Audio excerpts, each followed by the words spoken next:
Hey fiber friends, welcome to the For Knit's Sakes channel. My name is Allison and I am coming to you from El Paso, Texas, where I live with my husband Jonathan, my two sons Levi and Oliver, and our fur baby Lucy.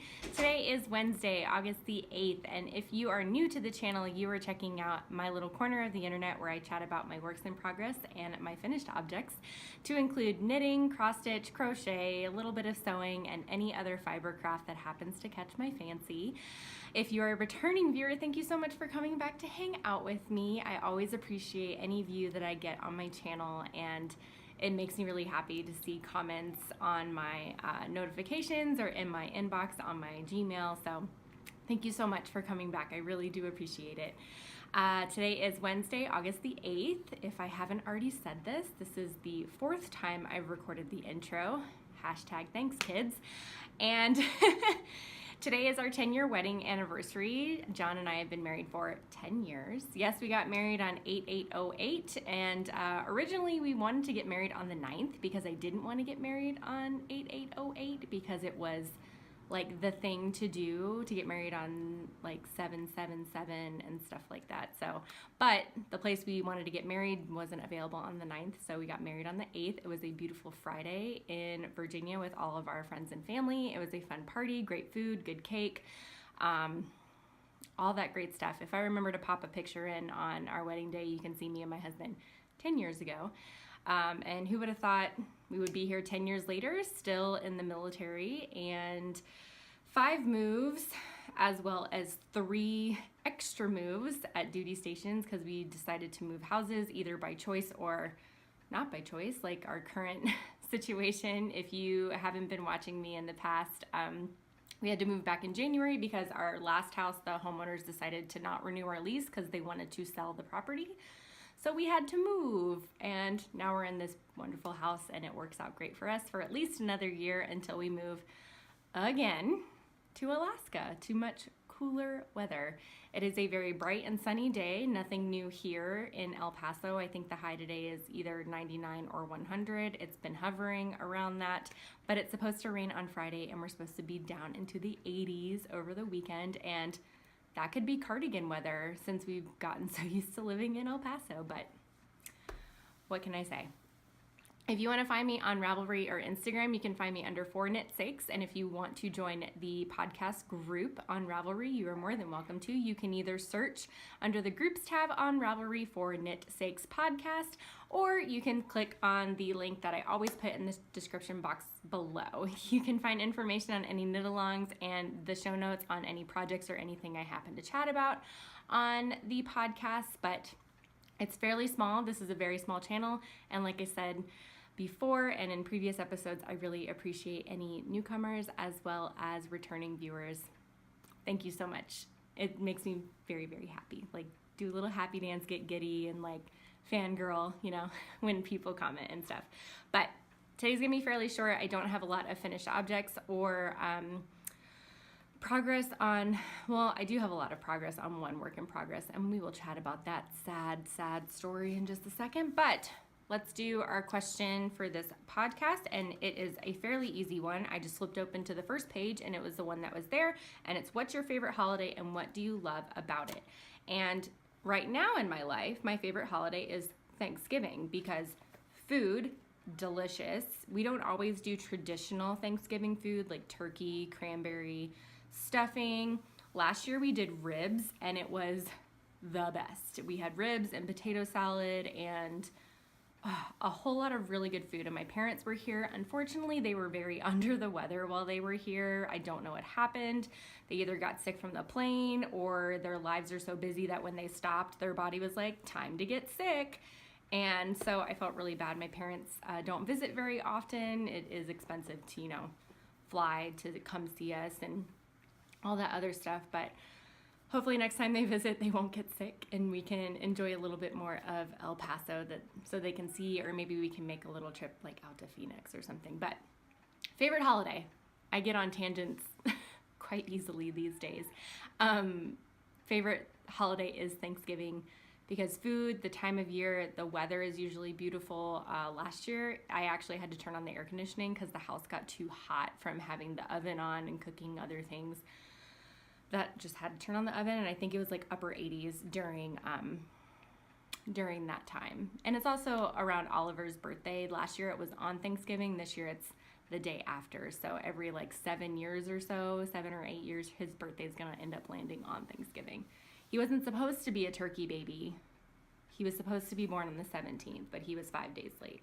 So maybe he would be on Thanksgiving less had he come on time.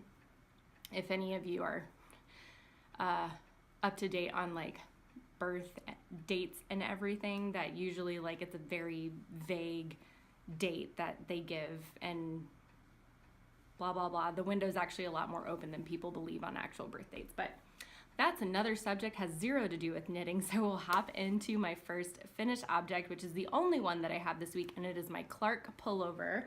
I did post a photo of this and I shared it last time. I did run out of blue yarn. So, well, I didn't run out, I just wouldn't have enough to do the collar, the cuffs, and the hem.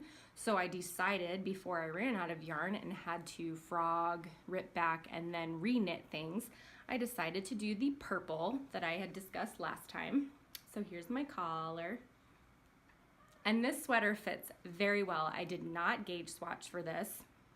And I will talk about how I think I'm just not going to gauge swatch ever in a second.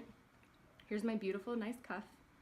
Both of these are just 100% superwash wools. They are the same content, not the same yarn. I think one is a Debbie Bliss yarn, maybe. I had bought it from a yarn shop in Dublin, and I had used it on a very large DK weight version of Pure Joy by Joji Locatelli, and I had like 50 grams left, I think, of it.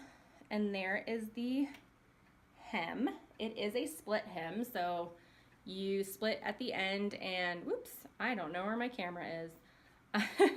You think I would get used to this by now. So then you do your ribbing on the front, bind off, do the ribbing on the back, bind off, and then you have this beautiful split hem. And I actually really like how it fits. I do have that one ball of yarn that doesn't quite match. You can see it. It is noticeable, but not noticeable enough for me to care. And I really don't think people are going to be staring at my sweater that closely that they're going to notice that there is this 4-inch chunk in the middle that doesn't quite match. So I will put all the information on the screen on what size I knit and the size needles that I used. And because I forgot to write it down on my show notes for today, but I have shared it in the past on what size I did knit. I knit it smaller than what I usually do because I'm a very loose knitter, as I will describe in one of my works in progress that I will share about soon.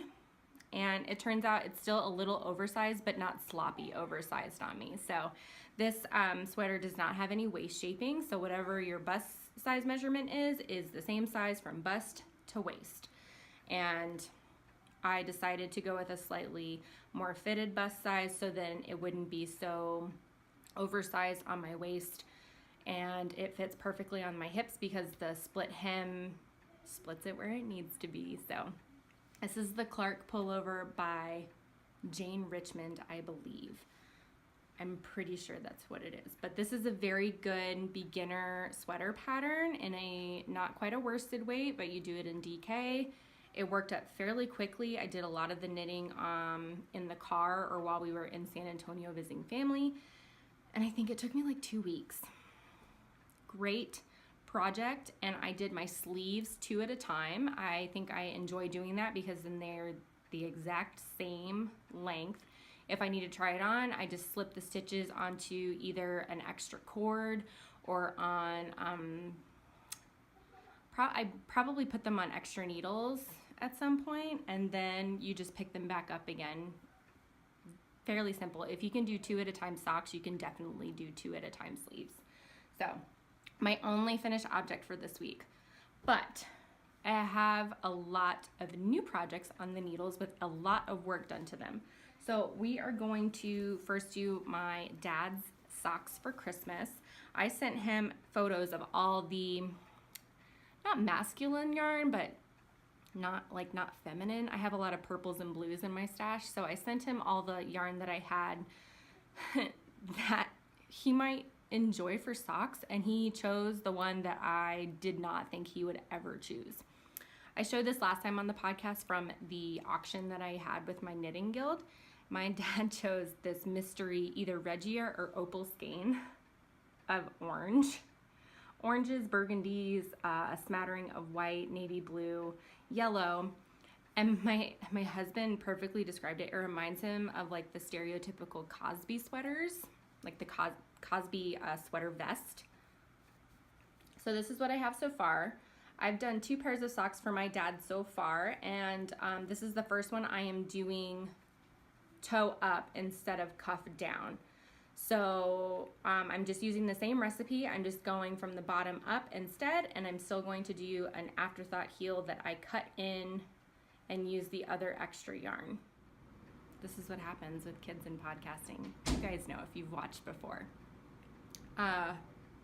What was I saying? I don't remember. So I'm doing the same formula as I have done in the past. I do a 68 stitch count sock for my dad on US size 1s, 2.25 millimeters. For fingering weight, that usually gives, he says they fit well. They don't have any fit issues. This one I am doing a 3x1 rib. I had to do an extra knit on both sides because 68 divided by 2 gives you 34 stitches, and that doesn't equal out evenly. So I have to do knit 1, then I do knit 3, purl 1 across until the end. And then after I do where I figure out where the heel is gonna go, it's usually 65 rows for my dad, then I'm gonna start doing the ribbing all along the top. So I'm hoping these will fit slightly better, so because the cuff won't be as tight on him, but we'll see. And I'm holding this in a bag that I made myself using some galaxy fabric with some planets. I have a little pride ribbon there that I picked up from Target, and this I've been working on during my son's swim lessons because it's an indoor pool but with like large bay doors that are open, so it's not air conditioned, and so I'm sitting in 100-degree heat at 3 o'clock in the afternoon. I purposely put myself in the splash zone during lessons because, you know, they work on kicking and stuff, so I can get a spattering of water throughout the swim lesson so I'm not dying. Today I'm actually gonna pay to swim during their swim lessons. But, you know, it is what it is. The next the next 2 cast-ons that I have are both sweaters, and one of them is a fail, and I'm not sure what I want to do with it, and the other one I'm actually really excited about, so we'll do the one that I'm excited about first and save my disappointment for last. So I picked out some yarn a very long time ago to make a couple of faded sweaters, and so I picked out one of the Ziploc bags that I had with the yarn in it and decided to cast on. Now these are the 3 yarns that I'm using. I've just gotten to the 3rd color, very Easter egg-like, which if you have watched before, I talked about being draped a light spring in the 12 blueprint system, and our fan is Easter egg colors with a smattering of dark ones. So this works perfectly for my season. This top ball right here is Evil Little Goat. It's a B-side colorway, so a one of a kind. The middle one right here is the Creative Obsession, my newest obsession, in Spring Fling. So very similar colors, but a little bit more, not as bright. And then the bottom is the Creative Obsession again in Poolside, a very pretty aqua blue. So I'm just now fading into this one. I had to go to bed last night. It was 11:20 and I was binging on makeup tutorials on YouTube. So the pattern I am using is a mixture of the Flax Light pattern by Tin Can Knits and the Pavement pattern by Vera Valimaki. I mix those 2 patterns because I like the way, oh no, I made a mistake all the way at the top here. It's okay, it's the back of the collar, nobody's gonna notice. I think I knit 2 rows on accident. I don't know, maybe it's not a mistake. Okay, I'm rambling, sorry about that. So I like the short rows that the Pavement sweater gave me, but I like the raglan style of the Flax Light instead. If you go look, the two raglans are very different. The pavement, you only do increases on the body part and no increases on the sleeves, whereas the Flaxlight, you are evenly increasing on the sleeves and the body. I think that's okay. I don't think I didn't give away specific numbers, but they have very similar numbers in the sizing, and I know how my gauge is with fingering weight yarn in size 5, so I'm doing these on US 5s, suggested in the Flaxlight pattern. So this is what I have. Very very Easter egg style sweater. I'm looking at it in the monitor now just because I haven't really seen it in the light. You can see it fades pretty well, in my opinion, from this to the Creative Obsession colorway, just because they share similar colors, but I feel the base of the Creative Obsession is kind of more gray instead of white. I mean, we can look at them a little bit more closely. And I chose them because those blues match up very well. And I don't know, like I've said before, like life's too short for boring sweaters, so that's why I knit fun things like this. Like, right? I don't want boring sweaters. Like I have plenty of time to knit boring sweaters, and I've started going to the poolside colorway here. I did them in sets of 4. So when I fade, I did 1 of the new color, 3 of the old, then 2 new, 2 old, 3 new, 1 old, and then I switched to the new one. So there are different ways you can just do like 1 and 1 stripes. I think other ones maybe might be in sets of 6. It just depends on how quickly or gradually you want to switch yarns. So I took the collar from the pavement pattern. I'm trying to make sure I'm showing it. Let me move my little clips. So I still have those short rows in the back here that make the front side go down a little bit more. I didn't like the last time I made my Flaxlight pullover, that it was very close to my neck, and I need that openness, or I feel like I'm choking. So split for the sleeves. I'm probably a little bit more than halfway down the body. I know I'm going to be able to probably grow the length with some blocking, so I need to keep that in mind because everything is a superwash yarn. Whew. Okay, try this again. Interrupted yet again. They're getting very excited about this game that I put on their Kindles called Crossy Road. It's like Frogger, where they have to cross the road and they keep earning these new characters that they can play with, and they want to show me every single one that they get. Patience, patience, that's all I can say.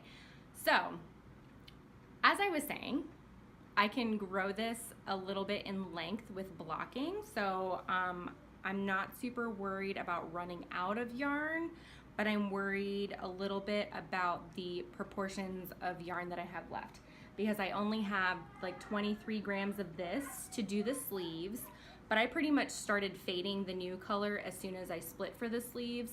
So I think I'll have enough of this, and then there's probably like 40 something grams of this to do the chunks on the sleeves and then fade to the last one.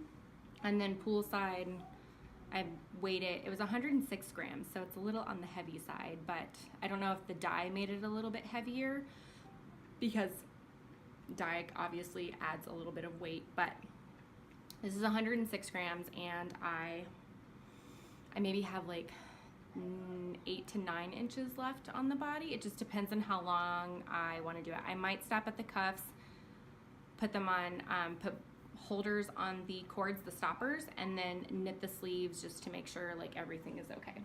And I'm going to submit this to Fort Bliss is having an arts and crafts competition, and I'm submitting this as a fiber submission for the, it's not, they have 2, it's like novice and expert. Novice is somebody who, like me, I don't have any education in knitting. I just do it like as a hobby. If I had any certifications, then I would have to apply for the expert one. So there's potentially some money in this finished object if I can get it done by August the 27th. Ah, I almost dropped a stitch. And I'm knitting these actually on my bamboo chow-goos, which I don't hate these, but I think I like my metal ones better than these bamboo ones. But if you are ever interested in trying and you own the chow-goos, they fit on the red lace cords. So you don't have to buy new cords, you can just buy the tips and put them on the cords that you already own. So there's the project that I'm excited about. Let's talk about my Humulus sweater. I knit a swatch, a fairly sizable swatch. This was 30 stitches across, and I was measuring it as I was knitting, and I blocked it. My swatch says 19 stitches by 4 inches. That is only 1 stitch too small than what the pattern calls for, which is 20 stitches by 4 inches. I start knitting my sweater. I knit the yoke. It looks a little big. I block it. I say, okay, still looks a little big, but I'm gonna keep going. I knit all of the body, and I bind off yesterday. I put it on, and it is huge. I look at the gauge on my actual sweater, same needles, still in the round, 16.5 stitches by 4 inches. You do the math on the sweater, I have a 45 to 46 inch bust. I am not a 45 to 46 inch bust, and even though the sweater is supposed to be knit with 6 inches positive ease, it looks so sloppy on me. If I can get like a little video so you guys can just see how the back side looks, the front side doesn't look terrible, but when you turn to the back, it's huge. And I even took off 2 rows of color work. I took off the short rows for when you were done with the color work. And I think this sweater, for one, needs to be categorized as a DK weight sweater, because as I was looking at the yarn suggested in the pattern, as well as the gauge, I would never be able to get 20 stitches by 4 inches with worsted weight yarn. And I was knitting on the suggested needle size of US 6. So I don't know. It makes me not want to gauge swatch ever again. But this is a week's worth of knitting now. That looks huge on me. And you guys, I dyed this yarn. It's so pretty. I have to use it in something. And my color work looks pretty gosh darn good. But I did the small size yoke, and I decreased enough to have an extra small size body. It's still 45 inches around, and I am not 45 inches around. I know I'm not skinny, but I am not 45 inches around, and this thing is huge. Huge. Ugh. So much knitting. But now what I'm gonna do, I'm gonna let it sit in timeout for a little bit longer. I'm still not exactly sure if I just don't wanna finish the sleeves and just have a very oversized sweater, because oh my goodness, it is warm to wear.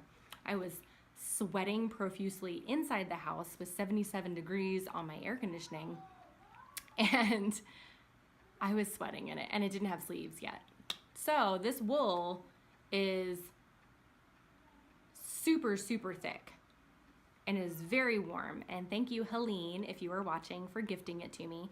It started off as a bare yarn, and I dyed it. I did a whole bunch of stories in my Instagram while I was dyeing it last weekend.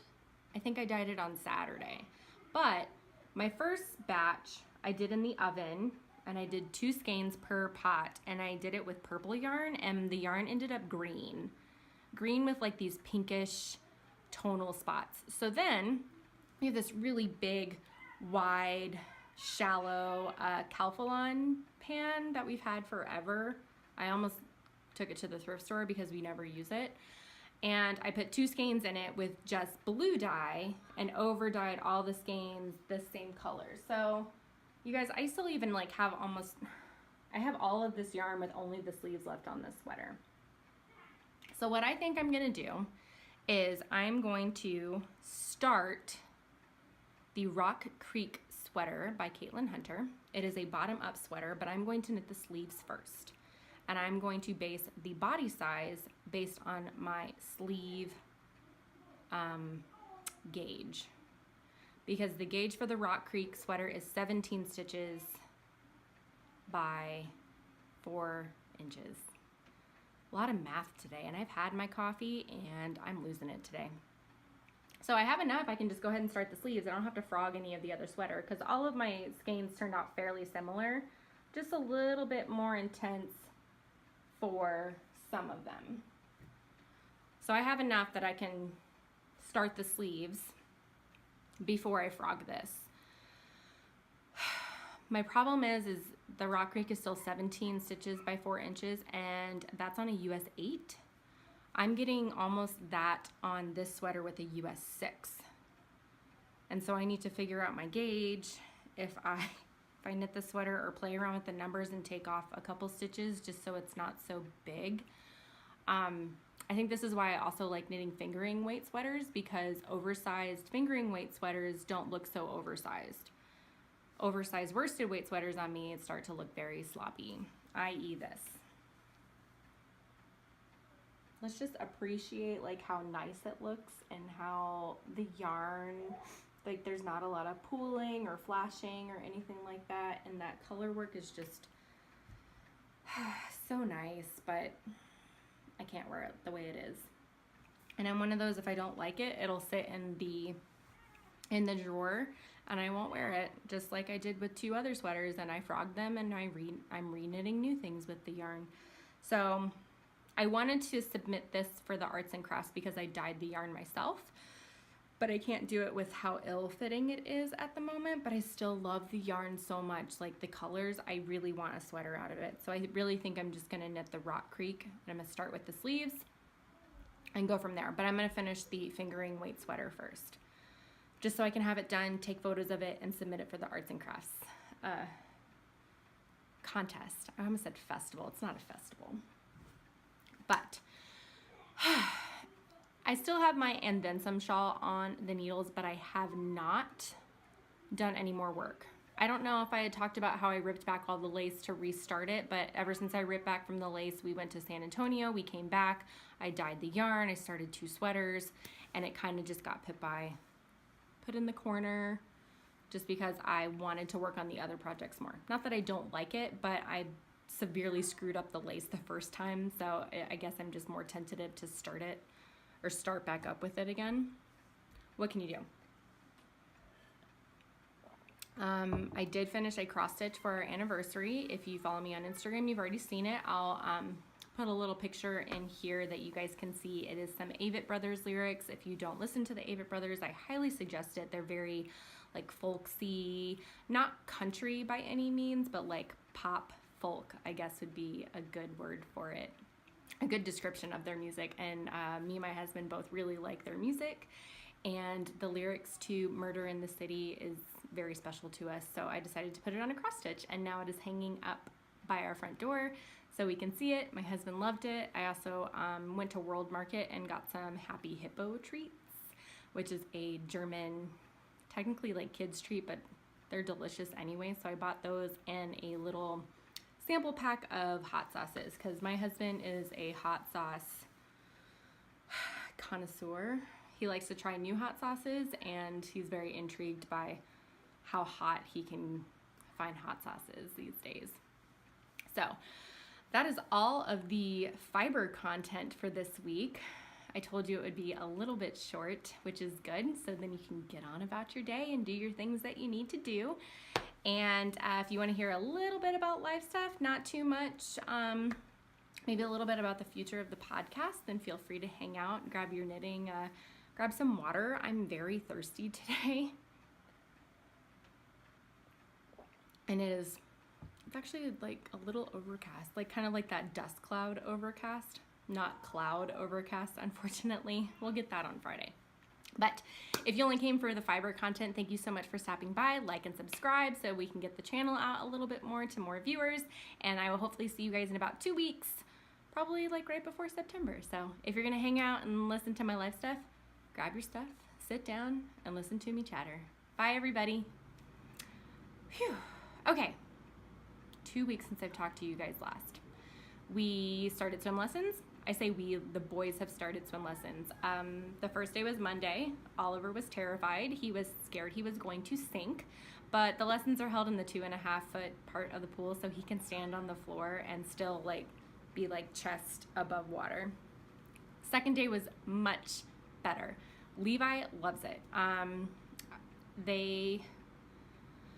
They're just learning the basics, like how to lay flat on their back, how to float in the water, how to use their arms, how to use their legs. Like I said before, I intentionally sit in the splash zone because it is an indoor pool with just large bay doors open all around the walls outside, so you're still getting the temperature outside, and it's been 100 degrees at 3 o'clock in the afternoon the last 2 days. So today I'm going to pay and I'm going to swim, which I am very much looking forward to. I do like the water. I do have to have the boys in the pool with me when they're not in their swim lessons, so I have to make sure like they don't drown, which is, you know, the parently, motherly thing to do. But I'm also just looking forward to it. It's not super expensive. It's $3 per adult and $2 per kid, and so I'll just have to pay for the boys and I to swim today. Not a big deal.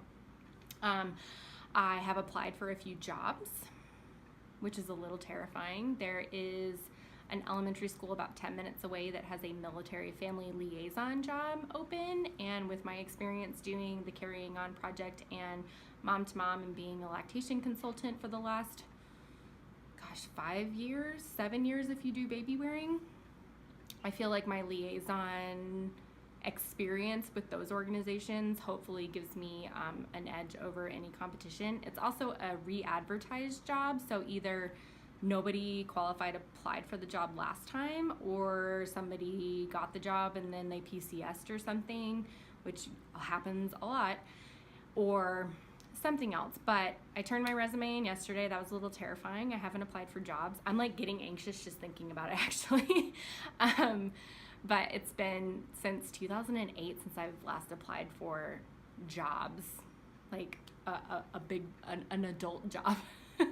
I've done a lot of volunteering in the last 7 years, you know, raising 2 children, but I'm hoping it'll work out. It's only a half-day position, so I'm hoping it'll work with Oliver's pre-K hours, but the job applications are due on the 13th, so I don't think I'm going to hear anything until after that, but crossing my fingers. It would be really nice to have a little bit of extra income in the house. Summer months are hard because our utility bills obviously are higher because of the electricity. So between that, you know, special diet for Oliver, because gluten-free food is not cheap. And granted, we don't buy a lot of the processed stuff, but we still, you know, kids like mac and cheese, and we like mac and cheese and stuff like that. So those things are more expensive than their gluten-filled counterparts, and it just adds up quickly in one grocery trip. Like the bread alone is just super expensive. But we try to find alternatives that like don't include the gluten, like meats and vegetables and fruits and stuff like that. Everybody buys that. So it would be nice to have a little bit extra income, especially because we're buying a new car or trading in my car for an all-wheel drive vehicle that will be better suited for us in Alaska. And any extra money to put down for a down payment would be fantastic, because that's the way we roll in this house. We like to pay debts off as quickly as possible to have extra money to put towards retirement and school and Christmas and other things like that. So, other than that, we're just getting ready for school. School starts for the boys on the 27th. El Paso School District goes back on Monday. And so Isleta has an extra 2 weeks until school starts. And we already know who Oliver's teacher is. We found that out when we signed him up for pre-K. And then Levi, I have to go do in-person registration. After I've already done paper registration and online registration, I still have to go in person to prove that we still live at our residence and to give them a shot record, which is the exact same as last year, except it includes 1 flu shot. So I have to go stand in line to go do that on Thursday morning. Oh, which is tomorrow because today's Wednesday. But, whew. And then my husband's getting surgery the day after Labor Day. They are removing a mass that is in his knee. They're pretty sure it's a cyst, but they're gonna, send it off and make sure there's nothing to worry about. But he has a lot of pre-op appointments and post-op appointments at the end of August and all throughout September for that. But they're doing it arthroscopically. It's a long word. So it's not gonna be super invasive, not like his shoulder took a really long time to heal, so I'm hoping his knee doesn't take as long as his shoulder did back in 2016. We're just living life one day at a time, trying to stay cool. Like I said before, we're gonna get some rain and some cooler weather this weekend, which I am very excited about. I think that's the thing I miss most living here in El Paso. I never thought I would dislike the sun as much, and I didn't think I would miss rain as much as I did. We have umbrellas that I think have only been out less than half a dozen times. Like maybe 5 times. Could probably fit on one hand how many times we've used umbrellas since we've moved here. And it just makes me sad. I miss rain. I belong in the Pacific Northwest with green and clouds and all that other stuff. Me and a friend of mine were talking yesterday. We think we have like the opposite of SAD, seasonal affective disorder, where our seasonal affective disorder is summer, because all I want to do is stay inside. It's too hot, it's too sunny. Sun damage is for real. I've never gone through so much sunscreen until living here in El Paso. I've used sunscreen since maybe I was like 28, 27 maybe. I should have been using it more. So those of you that are watching that are younger than I am, start using sunscreen every single day on your face. Because there's like a spot somewhere over here that I didn't get until we moved to El Paso, and I wear SPF 30 to 50 every single day. But again, another tangent. Thank goodness this is the chatter section, because why would I be talking about sunscreen during the knitting section? But I think I have rambled on long enough. Like I said that a lot today. Like I said. Sorry, you guys. Hopefully I will see you guys most likely by the end of the month. I'm trying to think of all the dates that I've podcasted, and I'm sure I've stuck my foot in my mouth multiple times during this when I've said one thing, but it was wrong. But I will see you guys hopefully soon, probably in the next 2 weeks. So if today's the 8th, 2 weeks from now would be in the 20th something arena, probably right after the boys start school, if I don't have a job by then. If I get a job, then I don't know the future of the podcast. It depends on the hours, especially if I get the military liaison position. If it's only half days and they work around Oliver's preschool hours, then I'm not going to have any time during the week to record. So might have to figure something out. If not, well, I'll have to say goodbye at some point, but we won't get to that yet, okay?